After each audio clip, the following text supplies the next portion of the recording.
के करयलरि गौर के कर दुलरी हो। अरे के कर लोभे गौर चलली फूलवारी हो।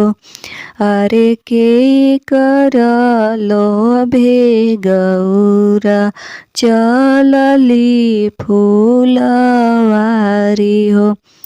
बाबा के यलरि गौर आमा के दुलरी हो।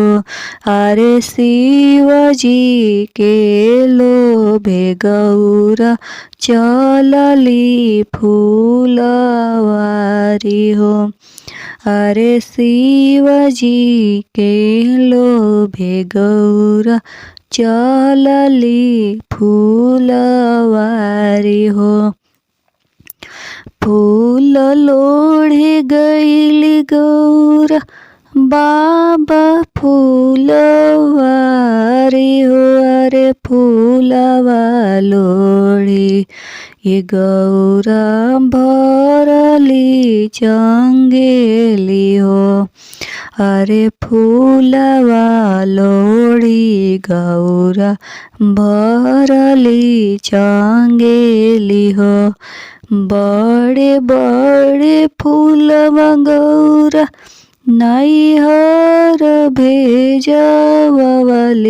अरे छोटे छोटे फूलवा गौरा शिव के चढ़वली हो।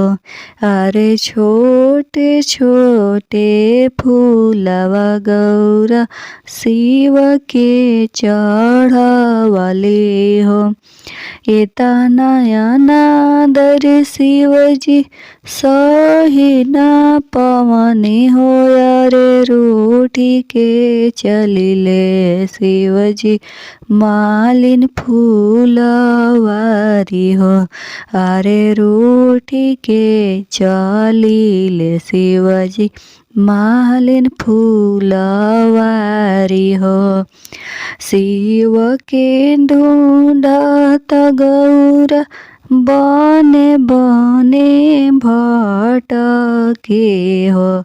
अरे कतहूँ ना मिले जोगी अड़भंगिया हो। अरे कतहूँ ना मिले जोगी अड़भंगिया हो। मधुर बचन गौरा पूछली बटोहिया हो। अरे कतहूँ का देखलय भैया शिव अड़भंगिया हो। अरे कतहूँ का देखलय भैया शिव अड़भंगिया हो। देखे के त देखनी गौरा मालिन फूलवारी हो। अरे हसी हसी मालिन संगे गुथे फूलहार हो। अरे हसी हसी मालिन संगे गुथे फूलहार हो। शिव के मनाई गौरा हारी थकी गईली हो। अरे कतनो बोलावे गौरा उलटियो नहीं ताके हो। अरे केतनो बुलावे गौरा उलटियो नहीं ताके हो। नैहर छोड़बो शिवजी छोड़बो माई बाबू हो। अरे रौरे संगे चलबो ये शिवजी पर्वत कैलाश हो।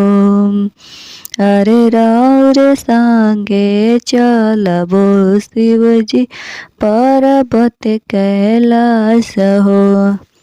भांगिया पीसी पीसी देबो भारी भारी लोटा के रौर संगे चलबो ना। एतना सोना त भोला देखले मुसुकाई हो। अर के